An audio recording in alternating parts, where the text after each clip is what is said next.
Hello friends, how are you? Welcome to our YouTube channel Dhyan Commerce, the key of success.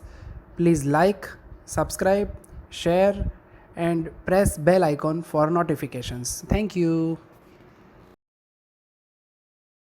जय माता जी all dear students, welcome to online lecture of Dhyan commerce group tuition. आज बच्चों हम लोग cost and finance account के बाद फिर से जा रहे हैं मैनेजमेंट अकाउंटिंग सब्जेक्ट के अंदर, जिसके अंदर बच्चों बजट से जुड़ा हुआ सबसे इम्पोर्टेंट टॉपिक हम स्टार्ट करने जा रहे हैं, जिसका नाम है कैश बजट। इससे पहले बच्चों आपने types of budget and budgets की थियरी देखी है बच्चों।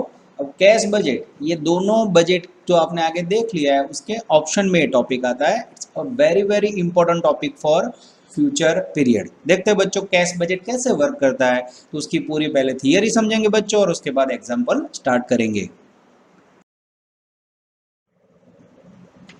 Now we are taking topic cash budget, जिसके अंदर बच्चों सबसे पहले दो वर्ड मुझे दिखाई दे रहे हैं। सबसे पहला वर्ड है कैश और दूसरा वर्ड है बजट। अब बच्चों कैश वर्ड तो आप सब समझते हो, पैसा जिसके ऊपर पूरी दुनिया रन होती है, और बजट का मीनिंग आगे आ चुका है बच्चों, फिर भी एक लाइन में रिपीट कर देता हूँ। फ्यूचर प्लानिंग, फ्यूचर का कोई भी इनकम का एक्सपेंडिचर या कोई भी आइटम का पर्टिकुलर पीरियड के लिए प्लानिंग करो बच्चों, तो उसे बोला जाता है बजट। तो अब बच्चों लाइन के ऊपर से तो क्लियर हो रहा है, कैश बजट के अंदर आपको फ्यूचर में पैसों का प्लानिंग करना है। अब बच्चों डीप में उसका मीनिंग कैसे होता है, तो पर्टिकुलर वे में उसका मीनिंग समझते हैं। मीनिंग ऑफ कैश बजट, सबसे पहले simple definition, cash budget is a plan showing the cash position of business at different time intervals during the year. यानी कैश बजट ऐसा बजट है बच्चों जिसके अंदर बिजनेस के डिफरेंट डिफरेंट इंटरवल्स के अंदर कैश पोजीशन का प्लानिंग किया जाता है। दूसरा मीनिंग देखते हैं बच्चों, a budget which shows cash receipt and cash payment of business for a particular future period is known as cash budget। ऐसा बजट जो बच्चों आपको भविष्य के पर्टिकुलर फ्यूचर पीरियड के लिए कितना कैश रिसीव्ड होगा और कितना कैश पेमेंट होगा, इसकी इंफॉर्मेशन प्रेजेंट करे बच्चों, तो उसे कहा जाता है कैश बजट। यानी कैश बजट वर्ड बच्चों दो ही आइटम के ऊपर आधारित है, कैश रिसिप्ट और कैश पेमेंट। तो फ्यूचर में आपको कितना पैसा मिलने वाला और कितना खर्च होगा, उसके आधार पे जो आप पैसों का बजट बनाते हो बच्चों, that is called cash budget. अब बच्चों कैश बजट प्रिपेयर करने के लिए कौन कौन सी मेथड्स यूज कर सकते हैं, तो उसका एक्सपीरियंस देखेंगे हम। Methods of preparing cash budget, अब हमारे सिलेबस में एक ही मेथड है बच्चों, पर हमें नॉलेज होना चाहिए। सबसे पहली मेथड है रिसिप्ट एंड पेमेंट्स मेथड, जो हमारे सिलेबस में TY BCom है, तो सबसे पहली मेथड हम लोग वर्किंग में यूज करेंगे। Second adjusted profit and loss method, या उससे बोला जाता है adjusted earning method, it is used in MCOM and CA level working. Third है बच्चों बैलेंस शीट मेथड, ये भी बच्चों प्रोजेक्ट के अंदर या MCOM में यूज होती है। फोर्थ है वर्किंग कैपिटल डिफरेंशियल मेथड, इसका उपयोग बच्चों कॉमर्स के अंदर बहुत कम होता है। तो आपके सिलेबस में बच्चों simple method, receipt and payment method, जिसमें आपको कैश रिसिप्ट और पेमेंट का वर्किंग करना है। Now we are taking in cash budget proforma of preparing cash budget. अब बच्चों कैश बजट कैसे प्रिपेयर होता है, उसका एक फॉर्मेट आपके सामने होगा। अब बच्चों कैश बजट का आपने सिंपल मीनिंग देखा, फ्यूचर के कोई पर्टिकुलर पीरियड का कैश रिसिप्ट और पेमेंट का प्लानिंग। और फ्यूचर में आप बहुत लंबा प्लानिंग करो बच्चों, तो वो फेल होने के चांसेस बहुत ज़्यादा है। तो कैश बजट आपको मोस्टली फ्यूचर के 3 या 4 महीनों के लिए प्रिपेयर करना है। तो आपके सामने जो बजट का फॉर्मेट होगा बच्चों, उसमें धारणा करते हैं कि फ्यूचर के 3 महीने के लिए हम बजट कैसे प्रिपेयर करते हैं, वो आपको देखना है। Now we are presenting format of cash budget. आप देख सकते हो बच्चों 3 महीने हमने लिए है, धारणा की है कि सपोज 2021 में आपको जनवरी फरवरी मार्च में बिजनेस में कितने पैसे आएगा उसका प्लानिंग करना है। तो सबसे पहले कैश रिसिप्ट और पेमेंट के अंदर क्या आता है वो आपको पता होना चाहिए बच्चों। तो कैश बजट के अंदर कैश रिसिप्ट में सबसे ज़्यादा पैसे डेटर, कोई ग्राहक को उधार माल बेचो उसमें से आते हैं, फिर कैश सेल्स में से आते हैं, फिर बिजनेस को कोई डिविडेंड रिसीव्ड हो, कोई एसेट्स बेची हो आपने, या कोई interest on investment, this is the sources of cash received. उसके बाद बच्चों कैश पेमेंट है, जिसमें आपने कोई क्रेडिटर को पेमेंट किया हो, कोई एसेट्स खरीदी हो, कैश परचेज किया हो, कोई रेंट एडवर्टाइजमेंट ऐसा खर्चा पेमेंट किया हो। तो फ्यूचर के 3 महीने जनवरी फरवरी मार्च में जो टोटल रिसिप्ट होगी, उसमें से आप टोटल पेमेंट का अंदाज लेस करोगे बच्चों, तो आपको मिलेगा क्लोजिंग कैश बैलेंस। यानी कैश बजेट का बच्चों फंडा देखो, बेसिक कॉन्सेप्ट देखो तो एकदम इजी। रिसिप्ट અને પેમેન્ટ જ લખવાનું છે બચ્ચો ફોર जनवरी फरवरी मार्च या फिर कोई भी 3 महीनों के लिए। पर बच्चों ये पूरे बजट के अंदर कैश फ्रॉम डेटर सेल्स ये सब लिखोगे कैसे, कैसे जनरेट करोगे, एस्टिमेट करोगे, उसके लिए बच्चों जो वर्किंग स्टाइल है वो कोई टेक्स्ट बुक में नहीं है, वो ध्यान कॉमर्स आपको सिखाएगा, जिससे आप मास्टर बन जाओगे। Now we are taking working note for cash budget. जैसा मैंने आपको बताया बच्चों, कैश रिसिप्ट एंड पेमेंट लिखोगे कैसे वो इंपॉर्टेंट है। तो उसके लिए सबसे पहले वर्किंग नोट है periods for receipts and payments, जिसके अंदर बच्चों purchase, sales, wages and overheads, ऐसे कोई भी एक्सपेंडिचर इनकम के लिए आपको पीरियड दिया हो उसका एक टेबल में बता रहा हूँ बच्चों। अभी खाली आपको वर्किंग नोट देखनी है बच्चों, जब उसका यूज होगा तो आपको ज्यादा पता चलेगा। फर्स्ट पीरियड है बच्चों 1.2 मंथ, 1/2 मंथ यानी आधा मंथ। आपको बोला हो आधे महीने की यानी 15 दिन की क्रेडिट है, उसका मीनिंग होता है प्रीवियस मंथ 50, करंट मंथ 50। उसके बाद बच्चों अगर 1/8 मंथ बोला हो तो प्रीवियस मंथ का 1/8, करंट मंथ का 7/8। तो बोले ये सब क्या है सर, अभी आपको बच्चों राइट डाउन करना है। ये जो मैंने बनाया ना बच्चों working note, it is not given in text book, ये टेबल के ऊपर ही पूरा टॉपिक है, ठीक है, वो धीरे धीरे आपको समझ आएगा। उसके बाद है बच्चों 1/4 जिसका मीनिंग है प्रीवियस मंथ 1/4, करंट मंथ 3/4। उसके बाद है बच्चों 1.5 मंथ जिसका मीनिंग है सेकेंड मंथ में 50, थर्ड मंथ में 50। उसके बाद है बच्चों 2.5 मंथ जिसका मीनिंग है थर्ड मंथ में 50% मिलेगा, फोर्थ मंथ में 50। उसके बाद है बच्चों 1 मंथ क्रेडिट जिसका मीनिंग है सेकेंड मंथ में 100%। उसके बाद है बच्चों 2 मंथ क्रेडिट जिसका मीनिंग है थर्ड मंथ में 100%। उसके बाद है बच्चों 4 मंथ क्रेडिट जिसका मीनिंग है फिफ्थ मंथ में 100%। बच्चों ये जो आपको मैं लिखवा रहा हूँ वो आपको खाली नोट कर देना है, जब मैं इसको प्रैक्टिकली एग्जाम्पल में यूज करूंगा then you will find outstanding work. अभी बच्चों खाली एक नोट समझ के इसको नोट डाउन कर देना है, फिर इसका यूज करोगे तो आपको ज्यादा पता चलेगा। चलो after completing first working note in cash budget we are taking another working note for cash receipt and payment. Next note, if purchase is not given and rate of gross profit is given then purchase find out as under। जब बच्चों आपको purchase ना दिया हो, rate of GP दिया हो, तो in this condition आप परचेज कैसे ढूंढोगे? तो purchase equal to closing stock of raw material plus material consumed minus opening stock of raw material. ये टाइप्स ऑफ बजट में भी बच्चों फॉर्मूला आपने यूज किया है, इसका उपयोग करके आपको परचेज फाइंड करना है। नेक्स्ट वर्किंग नोट बच्चों, if sales is not given then sales find out as under. Sales का फॉर्मूला है बच्चों opening stock of finish goods plus production minus closing stock of finish goods. ये formula use करके बच्चों आप sales या sales के यूनिट फाइंड कर सकते हो। उसके बाद है बच्चों next working note, if purchase is not given and rate of profit is given then purchase find out from COGS is as under. कई बार बच्चों वो लोग कॉस्ट ऑफ गुड्स सोल्ड देते हैं, तो इन दिस कंडीशन परचेज कैसे ढूंढा जाता है? तो COGS equal to opening stock plus purchase minus closing stock. F5 और S में बच्चों बहुत बार हमने COGS फाइंड किया है। अब COGS में सपोज समझो बच्चों परचेज मिसिंग हो तो परचेज का फॉर्मूला क्या बनेगा? COGS plus closing minus opening. तो बच्चों सिंपल वर्किंग नोट है, एक बार आपने लिखा हो तो जब एग्जाम्पल स्टार्ट होगा तो बहुत ही आसानी से आप इसे यूज कर पाओगे। Now we are taking last working note for cash budget बच्चों। लास्ट नोट पे आ जाते हैं। Last note, if sales return is given, जब बच्चों सेल्स रिटर्न दिया हो, and calculation of commission on sales required, और जब बच्चों कमीशन ऑन सेल्स आपको कैलकुलेट करना हो, at that time commission is calculated on total net sales. तब बच्चों आपको कमीशन टोटल नेट सेल्स पे काउंट करना है। और अब टोटल नेट सेल्स क्या होता है वो देख लेते हैं बच्चों। Now calculation of net sales, कई बच्चों को नेट सेल का कैलकुलेशन नहीं आता है। सबसे पहले लिया जाता है बच्चों उसमें कैश सेल्स, फिर लिखा जाता है क्रेडिट सेल्स जिसमें से लेस करना है सेल्स रिटर्न। ध्यान रखो बच्चों क्रेडिट सेल मध्ये सेल्स रिटर्न लेस करवाना, फिर आपको मिलेगा नेट क्रेडिट सेल्स। कैश में क्रेडिट ऐड करोगे तो टोटल नेट सेल्स होगा, और फिर कमीशन रेट से मल्टीप्लाई करोगे बच्चों तो आपको मिलेगा कमीशन इन रुपीज। तो बच्चों ये पूरा वर्किंग नोट में क्या बता रहा है, नेट सेल्स का मीनिंग होता है cash sale plus credit minus sales return equal to total net sales into commission rate. ये बच्चों वर्किंग नोट है, अब भी आपको कम समझ आएगा पर ये सब आपको राइट डाउन करना है।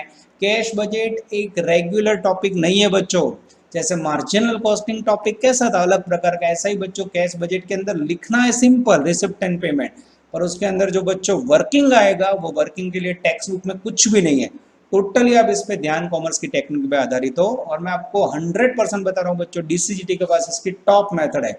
We will use all methods in example. Okay बच्चों, तो सारी थियरी आपको राइट डाउन करनी है, और राइट डाउन करने के बाद फिर आप लोग रेडी हो जाओ मैनेजमेंट अकाउंट कैश बजट के फर्स्ट एग्जाम्पल के लिए। जय माता जी और dear students, welcome to online lecture of Dhyan commerce group tuition. धीरे धीरे करते बच्चों कॉस्ट एंड फाइनेंस अकाउंट के अंदर 3 प्रोसेस का टॉपिक और सबसे इंपॉर्टेंट टॉपिक मार्जिनल कॉस्टिंग पूरा करने के बाद बच्चों पहुंच गए मैनेजमेंट अकाउंट के सबसे इंपॉर्टेंट पार्ट में, that is called cash budget. आगे बच्चों पावर पॉइंट प्रेजेंटेशन के अंदर आपने टाइप किया हुआ कैश बजट का पूरा थियरी समझा बच्चों, पर जब आप क्लास में स्टडी करते हो तो आपको मेरा नेचर पता है, मैं बोर्ड के ऊपर आपको सारे पॉइंट समझा रहा हूं। तो जो बच्चों आपने पावर पॉइंट के अंदर रिटर्न मस्त डिजाइन के साथ देखा, वही वस्तु को बच्चों जैसे क्लास में पढ़ते हो वैसे आपको क्विकली मैं रिकैप में समझा देता हूं, जिससे आपको फीलिंग गुड हो, कैश बजट का कोई कॉन्सेप्ट बाकी ना रहे। अब बच्चों आपने कैश बजट टॉपिक पढ़ना है, इससे पहले आपको हिंट देता हूं, इसके ऑप्शन में आपने 2 टॉपिक पढ़े हुए हैं। एक टाइप्स ऑफ बजट जो कैलकुलेट था, जिसमें raw material budget, purchase budget, production budget, ऐसे छोटे छोटे बजट आपने देखे थे। और साथ में निखिल सर ने एक टॉपिक चलाया था थियरी का, बजटिंग कंट्रोल, जिसमें बजट के बेनिफिट लिमिटेशंस वो सब आपने देखा हुआ है। ठीक है बच्चों, तो अगर ध्यान से देखो तो ये जो टॉपिक है बच्चों कैलकुलेटिव है, थोड़ा मेहनत वाला है, डिफरेंट है, पर उसके ऑप्शन में आप देखा जाओ तो ए में थियरी आएगी 7 मार्क की और बी में टाइप्स ऑफ बजट का सम, यानी सिलेक्शन आपके ऊपर है बच्चों। यूनिवर्सिटी में दोनों ऑप्शन खुले रहेंगे, पर cash budget is one of the best topic of management account. तो मेरे ख्याल से ये टॉपिक आप लोग करोगे, क्योंकि जब भी पैसों की बात आती है बच्चों, ऐसा बोलना ऐसा बताओ कि तुरंत बोलेगा बेटा पप्पा पैसा, कारण पैसों के ऊपर पूरी दुनिया है बच्चों। मैं मेहनत कर रहा हूं पैसे लिए, आप बैठे हो भविष्य में अच्छे पैसे कमाने के लिए, आपके पापा का ही जॉब करे, आपकी बहन जॉब करे, भाई जॉब कर रहा है, money money money, we all know about the power of money. Business हो या करो बच्चों, लॉकडाउन में घर बंद हो गए थे लोगों के, आपने देखा होगा पैसों के बिना सब बंद हो गया था बच्चों, यानी cash is a very very important part of life. इसीलिए बच्चों आज आप पढ़ने जा रहे हो सबसे इंपॉर्टेंट टॉपिक कैश बजट। तो आपने देखा होगा बच्चों, पैसा ऐसी वस्तु है, जरूरत से ज्यादा हो किसी के पास तो वो नुकसान करता है, जरूरत से कम हो तो वो टेंशन दिलवाता है। जैसे मैं बोलूं आपका बिजनेस है जिसमें हर लाख ट्रांजैक्शन के लिए आपको 2 लाख रुपए चाहिए हर महीने बिजनेस चलाने के लिए।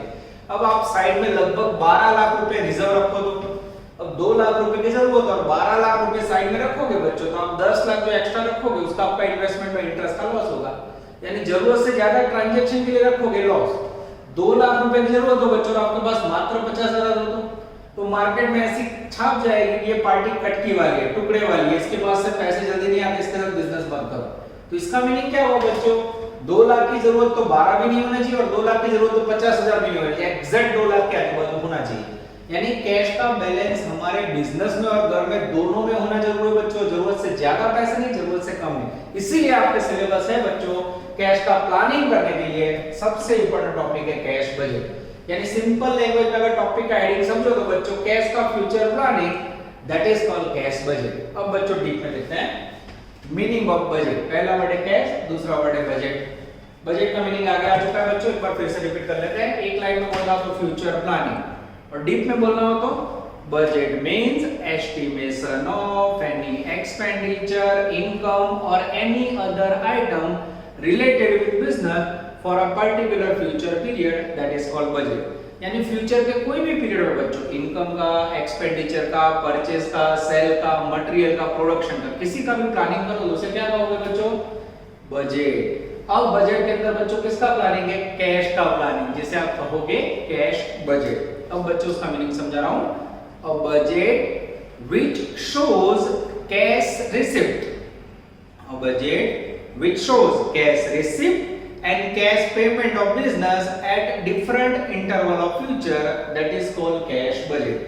ऐसा बजट जो आपको फ्यूचर के अंदर कितना कैश रिसीव होगा पर्टिकुलर पीरियड में, कितना कैश पेमेंट होगा, उसका इंफॉर्मेशन प्रेजेंट करे बच्चों, तो ऐसे बजट को बोला जाता है कैश बजट। अब बच्चों कैश बजट के अंदर जो दो मेन वर्ड आए, अगर ध्यान से समझो तो पूरा मीनिंग दो वर्ड के ऊपर है बच्चों। एक आया कैश रिसिप्ट या कैश रिसिप्ट और सेकंड आया बच्चों कैश पेमेंट।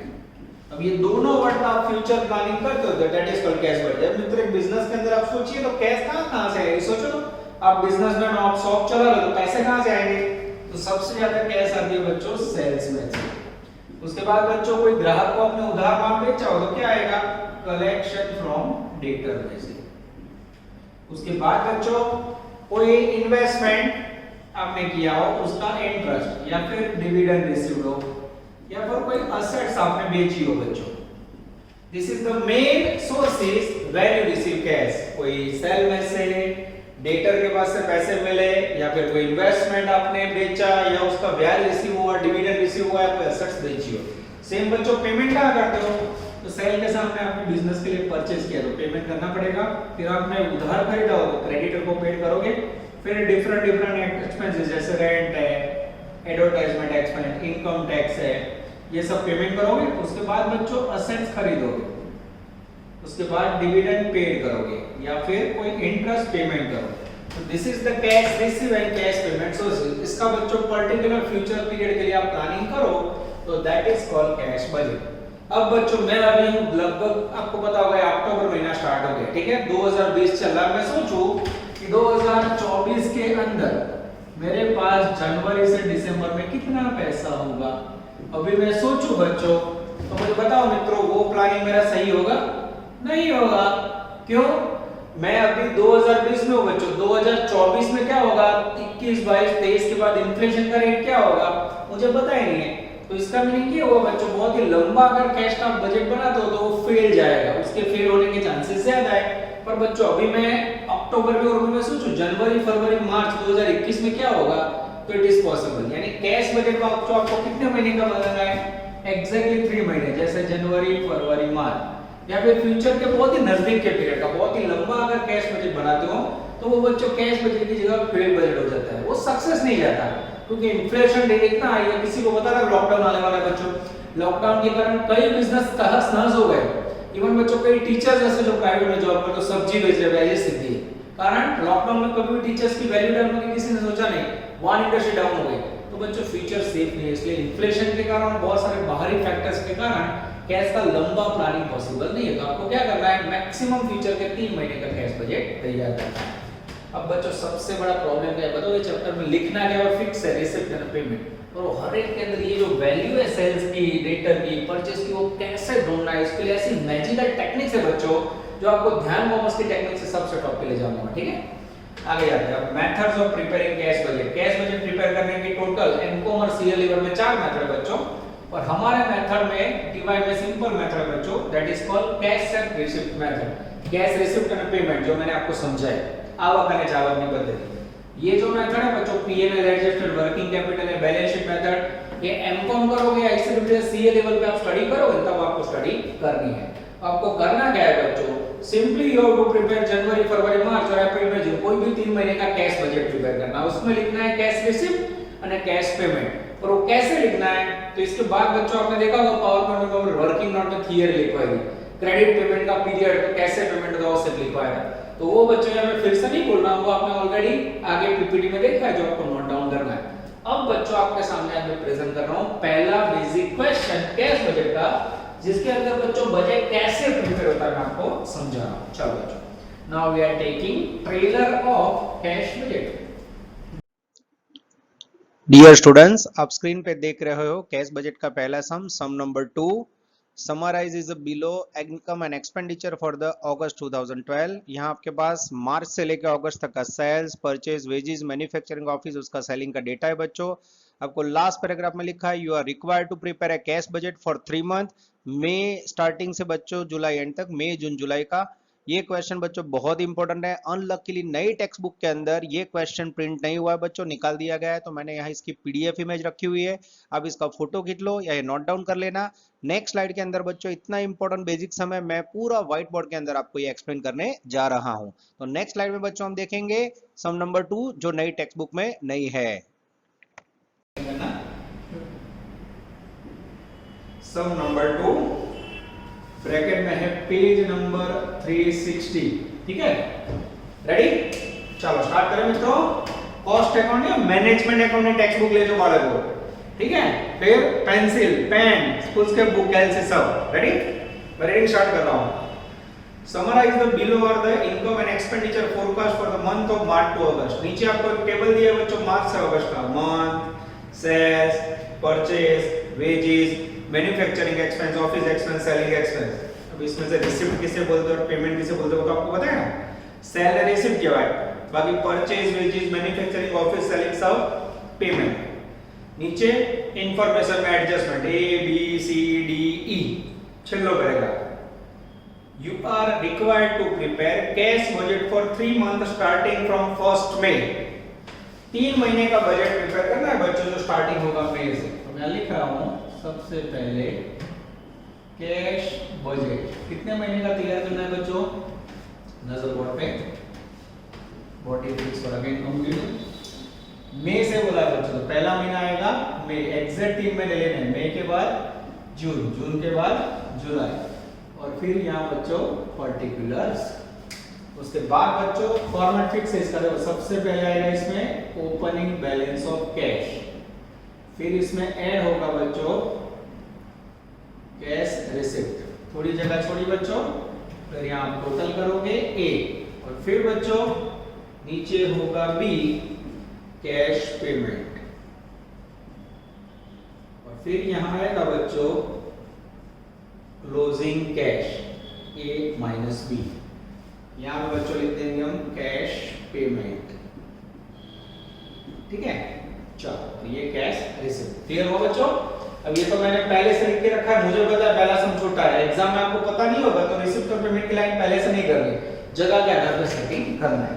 चलो वाचन तुम्हारा क्या हो, रिसिप्ट या पेमेंट बराबर। मैं कैसे दिखवा रहा हूं बच्चों, ये बहुत इंपॉर्टेंट है। नजर अंदर टेबल के नीचे जाओ, घर का टेबल नहीं टेक्स्ट बुक का, page number 360 sum number 2 adjustment A, table के नीचे का point. You are given the following further information. A plant costing 16,000 is due for delivery. एक प्लांट है बच्चों 16,000 का जिसकी डिलीवरी जुलाई में होने वाली है। Payable 10% on delivery and balance after 3 month. यानी जुलाई के अंदर एक 16,000 रुपए का प्लांट खरीदा। मित्र प्लांट को परचेस करना क्या हुआ बिजनेस के लिए, रिसीव किया हुआ कि इनकम पेमेंट किया हुआ, पेमेंट। क्लियर हो गया। तो एक नंबर में ध्यान से देखना बच्चों, प्लांट परचेस्ड। और प्लांट का बच्चों पेमेंट 16,000 कौन से महीने में खरीदा है, जुलाई में। तो यहां डैश यहां लिख दो 16,000, मार्क कटिंग 16,000 में क्या बोला है 10% डिलीवरी पे। ठीक है, 16,000 का 10% निकालो तो मित्रों एग्जैक्टली 1600। अब बाकी कितना रहा, 16,000 में से 1600 लेस करोगे बच्चों तो 14,400 रुपए लगभग रहे। उसका क्या बोला है आफ्टर 3 मंथ। जुलाई के बाद का 3 महीना गिनो तो अगस्त, सितंबर और अक्टूबर। अक्टूबर के बाद पेमेंट करना है बच्चों। अब मुझे बताओ अक्टूबर महीने के अंदर जो पेमेंट करना है लिखना है, this is the power of cash budget. Mind clear रखो बच्चों, जो 3 महीने बाद पेमेंट करना है वो निकला है, हमें क्या लिखना है मई जून जुलाई में अगर आए तो लिखो, ना आए तो छोड़ो। इसलिए मैं जुलाई में लिखूंगा 1600, बाकी का गया अक्टूबर में, हवा में, हवा के कोई मान नहीं है। क्लियर। તમારી ગણતરીના મહિનામાં જે આવેલા કોણ બચ્ચો फ्यूचर का छोड़ दो, यहां जो आया you have to write down. Clear हो रहा है, 14,400 को भूल जाओ। आगे जाते हैं point number B, advance tax of 8,000 is payable in June. June के अंदर पेमेंट करना है बच्चों, फिर से लिखो पेमेंट में एडवांस टैक्स कौन से महीने में पेमेंट करना है मित्रों, जून महीने में। कितना करना है 8,000। ये तो एकदम इजी पॉइंट बच्चों, देखो पास करवाने के लिए ऐसे पॉइंट देते हैं, सीधे लखी दे अकाउंट पेमेंट में। आगे जाते हैं, अब कपला शुरू। पीरियड ऑफ क्रेडिट अलाउड, साखनो उधार का समयगाला। 1 नंबर सप्लायर 2 मंथ, व्यापारी आपको 2 महीने का क्रेडिट देता है। And customer 1 month. अब यहाँ लाइट होनी चाहिए। कस्टमर 1 महीना लिखता है तो आप कस्टमर को क्या करते हो मित्रों, माल बेचते हो, तो ये पॉइंट रिलेटेड है क्रेडिट साइड से। सप्लायर आपको 2 महीने दे रहा है, सप्लायर के साथ क्या लेते हो, रॉ मटेरियल परचेज करते हो, तो वो परचेज का पीरियड है। क्लियर हुआ? तो सबसे पहले कस्टमर का 1 महीने का जो वर्किंग है ना वो सिखा रहा हूं मैं। 1 नंबर यहां लिखेंगे हम क्रेडिट सेल्स कलेक्शन, कितने महीने, 1 मंथ। अब आपको पहली कॉलम दिखाई दे रही होगी सेल की, देखो तो मित्रों मार्च अप्रैल मई जून जुलाई लिखा है 60,000 62 64। अब मैं आपको समझाना, ग्राहक को आप कितने महीने देते हो, माल बेचने के बाद 1 महीना देते हो। अब मैं कोई ग्राहक को, और ध्यान रखो बड़ा मगज मचमच થઈ જાય अपन, एक बार आप लोग समझ लोगे तो फिर इजी जाए। कोई ग्राहक को मैं पहली मई को माल बेचूं, मैं उसको 1 महीने का पीरियड देता हूं। उधार वेचाणનો ગાળો 1 મહિનો આપવાનો ઉધાર, तो मुझे पैसे कब देगा, मई में बेचूं तो पैसे कब देगा, जून में, 1 महीने के बाद देगा। जून में बेचूं तो 1 महीने के बाद जुलाई में, जुलाई के पैसे अगस्त में, अगस्त के सितंबर में, सितंबर के अक्टूबर में। अच्छा, मई के पैसे 1 महीने के बाद जून में मिलेंगे, जून के जुलाई में, जुलाई के अगस्त में, अगस्त के सितंबर में। तो मई आगे से कौन से आएंगे, अप्रैल के। दिस इज वेरी इंपॉर्टेंट यार, 1 महीने का पीरियड हो, बच्चे को समझ आता है मई ना जून में गया, जून ना जुलाई में, पर मई में आगे से कौन से आएंगे, you have to write down April amount. अब अप्रैल के अमाउंट बोलो तो बच्चों, अप्रैल का सेल है 62,000 रुपए, वो कब मिलेगा, मई में। उसके बाद मई का 64,000 है, वो कब मिलेगा, जुलाई में। और फिर जून का 58,000 है, वो कब मिलेगा, जुलाई में। क्लियर हो गया? इन शॉर्ट, ना खबर पड़े तो दूसरा ऑप्शन, 1 महीने का पीरियड बोला तो कौन सा महीने में लिखना है, मई में लिखना है। मई का आगे महीना महीना कौन सा है, अप्रैल से लाइन लिख देंगे, अप्रैल मई जून पूर्ण, क्या अथवा रे जो मई ना जून में, जून ना जुलाई में, जुलाई ना अगस्त में, तो मई में आगे नहीं क्या આવે એપ્રિલ ना खबर पड़े तो 1 महीना क्या तो શું કરવાનું, આગળના મહિનાની રકમ ચાલુ કરવાની। मई के लिए पैसा कहां से लेने के, अप्रैल से। ये थोड़ा मचमच वाला चल रहा है, तमाजी सटल है, ध्यान देना। चलो अब बारी है बच्चों व्यापारी। व्यापारी को कितना टाइम दे रहे हो, पीरियड फॉर क्रेडिटर और सप्लायर 2 मंथ। पेमेंट में लिखूं, सप्लायर का मीनिंग होता है परचेज, उसके अंदर कितना पीरियड है बच्चों, 2 महीने। यानी कोई व्यापारी से आप माल खरीद दो मित्रों, तो पेमेंट कब करते हो, 2 महीने के बाद। अब देखना, पहली मई को आप माल खरीदो व्यापारी के पास से, परचेज को आप देख रहे हैं, हां, तो पेमेंट कब करोगे, 2 महीना પછી। मई गया, जून गया, कब करोगे, जुलाई में। मई के पैसे कहां जाएंगे, जुलाई में। जून के, जून गया, जुलाई गया, अगस्त में। फिर जो महीना जुलाई में, जून के अगस्त में, जुलाई के, जुलाई गया, अगस्त गया, सितंबर में, अगस्त के, अगस्त गया, सितंबर गया, अक्टूबर में। मई के पैसे बच्चों जुलाई में, जून के अगस्त में, जुलाई के सितंबर में जा रहे हैं, तो वैसे मई महीने से आगे से कौन सा पेमेंट आएगा, सोचो तो जरा। तो मई महीने में आगे से आएगा 2 महीने पहले का, यानी अप्रैल का भी नहीं, उससे आगे वाला मार्च का। अब राइट करो, मार्च महीना में तुम्हें माल खरीदो तो पेमेंट कब करोगे, मार्च गयो आपको, अप्रैल गयो, यानी मई में आएगा, एकदम सही है। ठीक है, तो मार्च महीने का वैल्यू पकड़ो परचेज का। मार्च का वैल्यू है, हाँ परचेज का वैल्यू है 30,000 मार्च का, मई में। उसके बाद लाइन में पकड़ते जाओ, मई का, जून में, उसके बाद सॉरी मार्च का, मई में 36,000, उसके बाद अप्रैल का 38,000 वो आएगा जून के अंदर, उसके बाद मई का 33,000 वो आएगा जुलाई के अंदर। फरी जो बाળકો થોડું મગજ મચમચ થવા લાગે ને, it is not easy task. फरी जो 2 महीने के आप क्रेडिट दे रहे हो, तो मई महीने के अंदर जो माल खरीदो तो उसका पैसे 2 महीने के बाद जुलाई में, जून के अगस्त में। तो मई महीने में आगे वाले 2 महीने का आएगा, मई ની આગળ જવાનું બચ્ચો, મઈ ની આગળ 1 મહિનો એપ્રિલ, એની આગળ અમે માર્ચ, માર્ચ ની વેલ્યુ લખીએ, એપ્રિલ ની મઈ। અને આવું ના વિચારો તો માર્ચ की बड़ी लाइन लखी नाखवानी, हर महीने में सोचने का नहीं, पहलो मार्च आके के खबर पड़ जाए। ये आपके समझने के लिए बच्चों स्टार्टिंग में इसलिए लिख रहा हूं, यहां से शुरू करूं मार्च थी, ये कौन सी वैल्यू आई बच्चों, अप्रैल। क्लियर हुआ? चलो बच्चों आगे जाए। उसके बाद है बच्चों lagging payment of manufacturing expense half month, यानी मैन्युफैक्चरिंग एक्सपेंस को पेमेंट करने के लिए हाफ मंथ यानी 15 दिन का टाइम मिलता है। उसके बाद बाकी सारे खर्च में बच्चों 1 महीना। तो पहले 1 महीने वाला सिखा देता हूं। अब टेबल के अंदर देखो तो 4 नंबर में और कौन सा खर्चा है बच्चों, मैन्युफैक्चरिंग जोड़ दो, वेजेस आएगा, हां, फिर 5 नंबर में ऑफिस एक्सपेंस, फिर 6 नंबर में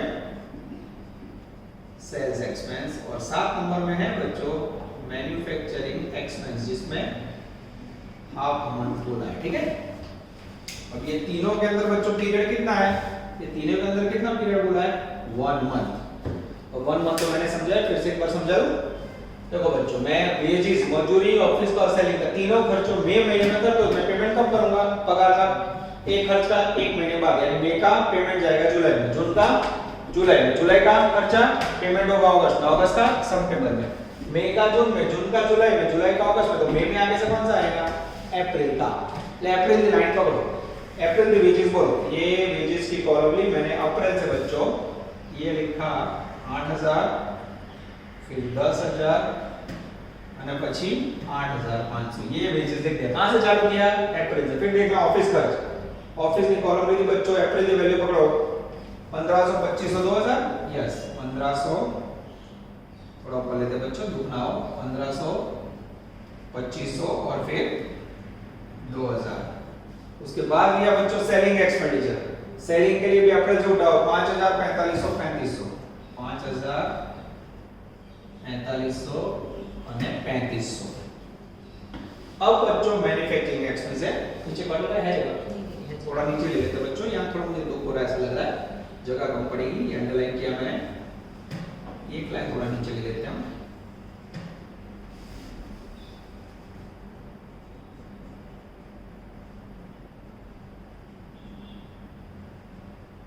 ठीक है, यहाँ आएगा क्लोजिंग कैश 1 माइनस, ठीक है। चलो अब बच्चों मुझे आपको समझाना है ये हाफ मंथ क्या होता है। अब उसके लिए बच्चों पहला समय आपने पावर पॉइंट के अंदर नोटिंग देखी, वो नोटिंग लिखोगे ना, फिर ये आपको समझ आएगा। हाफ मंथ का मीनिंग मैं आपको समझा रहा हूं, देखिए मैन्युफैक्चरिंग एक्सपेंस, उसमें क्रेडिट पीरियड कितना है, हाफ मंथ। अब हाफ मंथ का मीनिंग क्या होता है बच्चों, वो समझो। हाफ मंथ का मीनिंग ये होता है प्रीवियस मंथ का 50% अमाउंट અને करंट मंथ उसका भी 50% अमाउंट। ये लिख रहा हूं बच्चों, आपने देखा होगा मैंने 2-2 बार बोला, फिर भी अगर आपको ऐसा लग रहा है कि नहीं सर मुझे नहीं मजा आया, तो इसमें बच्चों स्टार्टिंग में नहीं समझोगे ना, तो हर बार 100 में से 1-2 बच्चे ऐसे समझते हैं उनको समझ नहीं आता, वो लोग को डाउट रहता है, तो आप लोग तुरंत ही क्लास पे आकर मुझे पूछ लेना, ठीक है। ये व्हाट्सएप पे और फोन पे भी समझना है, come to the class and understand this point, ठीक है।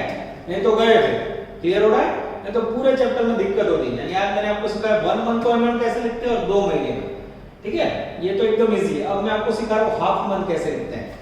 हाफ मंथ का मीनिंग क्या होगा बच्चों, पर आगे वाले महीने का 50% और चालू महीने का 50%। अब जैसे मुझे मई महीने का लिखना हो, तो मई का बच्चों आगे वाला महीना कौन सा है, प्रीवियस मंथ अप्रैल, तो मुझे अप्रैल का 50% लेना है। और मई का करंट मंथ कौन सा होगा, मई, तो मई का मुझे 50% लेना है। अब बच्चों मेरे पास मैन्युफैक्चरिंग एक्सपेंसेस की कॉलम है, जिसमें अप्रैल की वैल्यू 3000 दिख रही है। 3000 का 50% निकालो तो मित्र 1500। हाँ, उसके बाद मुझे मई में दिख रहा है बच्चों मैन्युफैक्चरिंग 4500, 50% निकालो तो उसका 2250। यस, टोटल करो तो मित्र 3750। हाँ, ये हो गया बच्चों मई का वैल्यू, ठीक है। सेम देखना मई के बाद जून, जून का प्रीवियस मंथ 50, करंट मंथ 50। जून का आगे वाला महीना कौन सा होगा, मई, और करंट मंथ कौन सा होगा, जून। और मई का 50% लेना है, वो तो ऑलरेडी गिना हुआ है, उठा लूं यहां से और यही कॉपी कर लेता हूं। और जून का मुझे 50% लेना है। जून की वैल्यू है बच्चों मेरे पास टेक्स्ट बुक में 3500 रुपए, 3500 का 50% होता है मित्र 1750। टोटल करो तो मित्र 4000। ये हो गया बच्चों जून का।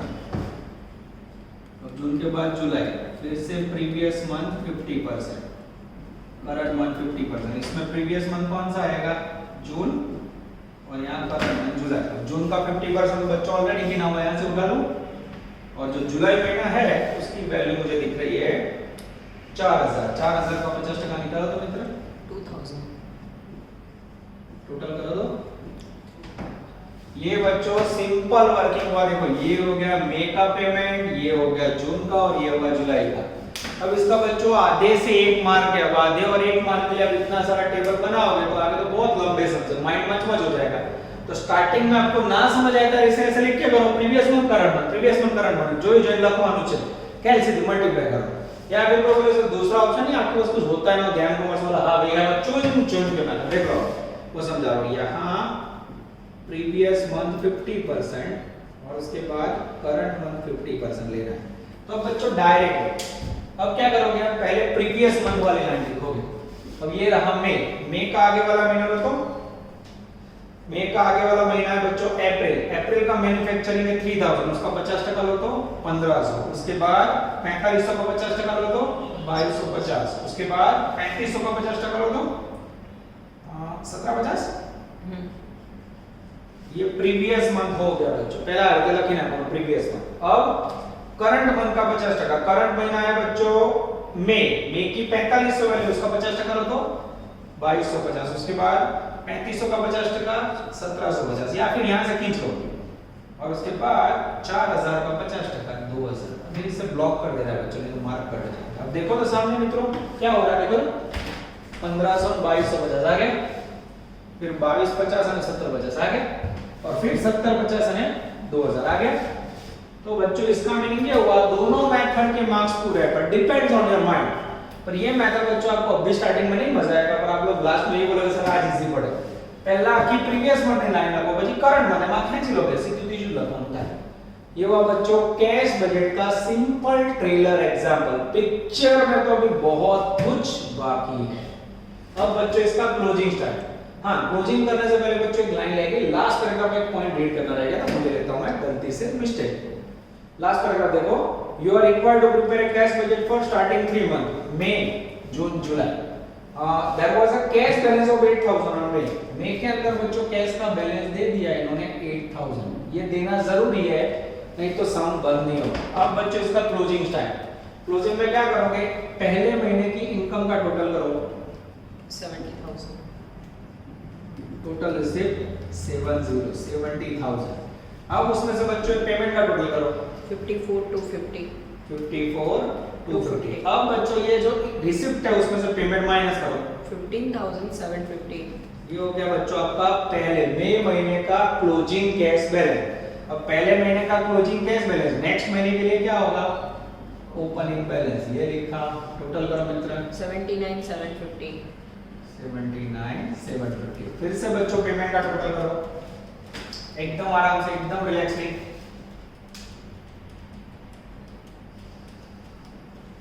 67,000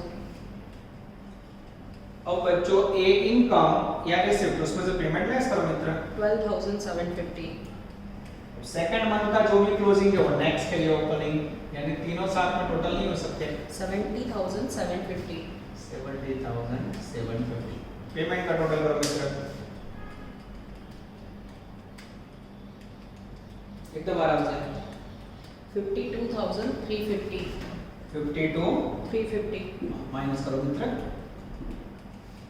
18,400 18,400 is the magical closing cash balance अब बच्चों मैं आंसर चेक करूं हाँ मैं आंसर देख लेता हूं बच्चों आंसर उन्होंने दे दिया है परफेक्टली आ जाता है अब ये पूरे चैप्टर की खामी गिनो बच्चों या खूबी गिनो इसमें कहीं भी आंसर मैच नहीं होता आपने यहाँ एक पेमेंट गलत लिखा ये टोटल गलत बैलेंस गलत गलत गलत गलत जितने आपके चौकड़ी लगेंगे उतने मार्क कटे यहाँ कहीं भी आंसर मैच नहीं होगा बच्चों यानी कैश बजट के अंदर अगर आप टेक्निक जो मैं करवा रहा हूँ मैंने जो रूल्स आपको समझाए वो आपको पकड़ के रखने हैं बच्चों तो आपका टॉपिक रेडी हो जाएगा अगर रूल्स में थोड़ा भी आगे पीछे गया तो जोखिम बढ़ने के चांसेस बहुत ज्यादा बच्चों सोचो चैप्टर के पहले दिन जनरली में एक आध समय होमवर्क बताता हूँ इसमें आपको होमवर्क ही नहीं आएगा स्टार्टिंग में धीरे धीरे होमवर्क आएगा तो आज क्या क्या सीखा बच्चों आपने तो सबसे पहले कैश बजट का फॉर्मेट सीखा मई जून जुलाई रिसिप्ट पेमेंट उसके बाद पेमेंट के अंदर बच्चों आपको 2 महीना क्रेडिट पीरियड हो तो कैसे पेमेंट होता है वो देखा 1 मंथ का पेमेंट हो तो वो देखा कलेक्शन में 1 मंथ देखा उसके बाद बच्चों मैन्युफैक्चरिंग के अंदर आपने हाफ मंथ का मीनिंग देखा प्रीवियस मंथ का 50 करंट मंथ का 50 तो ये कैसे होता है ये समझ में जाओगे तो माइंड डिस्टर्ब हो जाएगा इसलिए इतना भी आपको याद रखना है बच्चों यानी आज के लेक्चर में आप आगे की सारी थियरी पावर पॉइंट की राइट डाउन करोगे फिर जो मैंने आपको बोर्ड पे डायरेक्ट समझाया वो तो लिखने की जरूरत नहीं आगे आ जाएगा और फिर पूरा सम राइट डाउन करोगे पहला सम आपके लायक नहीं है इसलिए स्टार्ट कर रहे हो आप लोग सम नंबर 2 से ओके बच्चों यहां तक रखते हैं ऑल द बेस्ट जय माता दी।